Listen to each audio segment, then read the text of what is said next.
So this is my whole solution in P3 exam. So first, we need to find the IE, VE, VB, VC.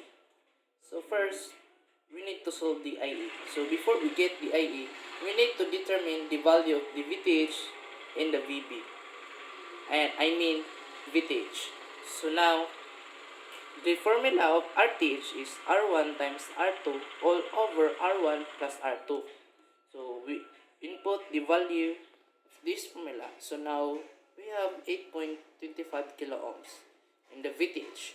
R2 times all over R1 plus R2 times VCC. So again, we input the value of this formula. Now we have 1.71 volts. So now we solve the IE. So the formula of IE, VTH minus VBE all over RA plus RTH times beta DC. So we input the value. So now we have 1.06 milliamperes.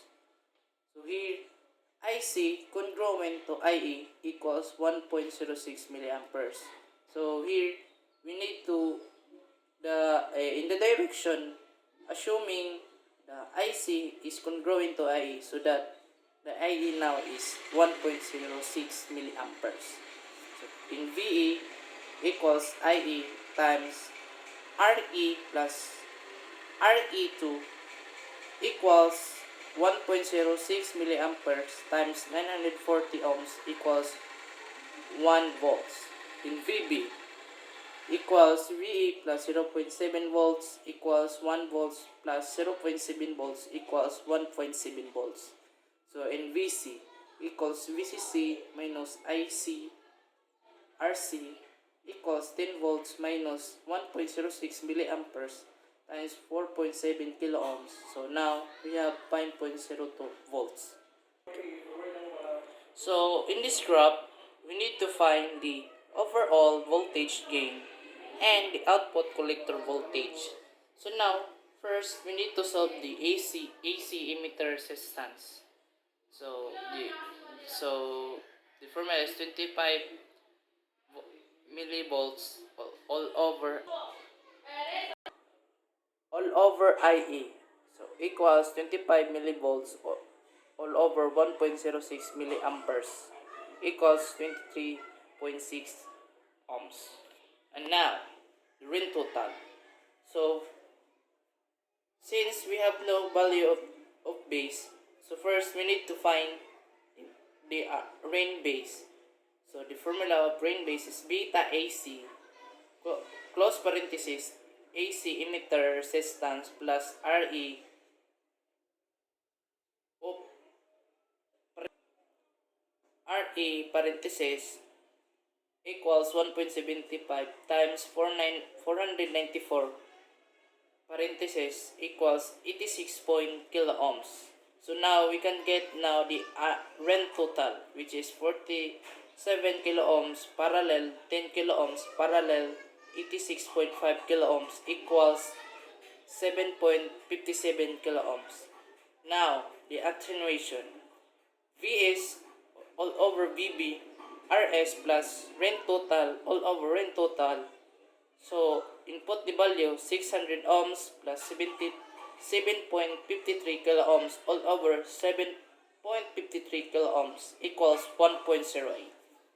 Now the RC times RL all over RC plus RL equals input all the value. So now we have 4.27 kilo ohms. And now EV RC all over RE, input the value, we have now 9.09. And then the overall voltage VB all over VS times AV. So now we have 0.93 times 9.09 equals 8.45. And now the VC, the total voltage in the VS equals 8.45 times 10 millivolts equals 84.5 millivolts. And now the max VC times P equals VC plus 1.414 VC equals 5.02 volts plus 84.5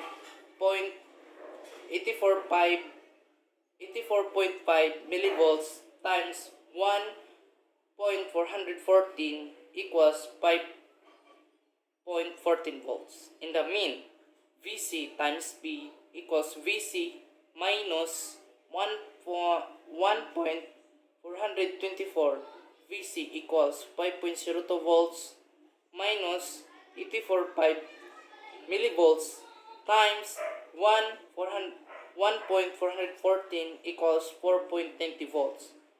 Now, the output collector voltage equals 84.5 millivolts times 1.414. So now we have 119 millivolts.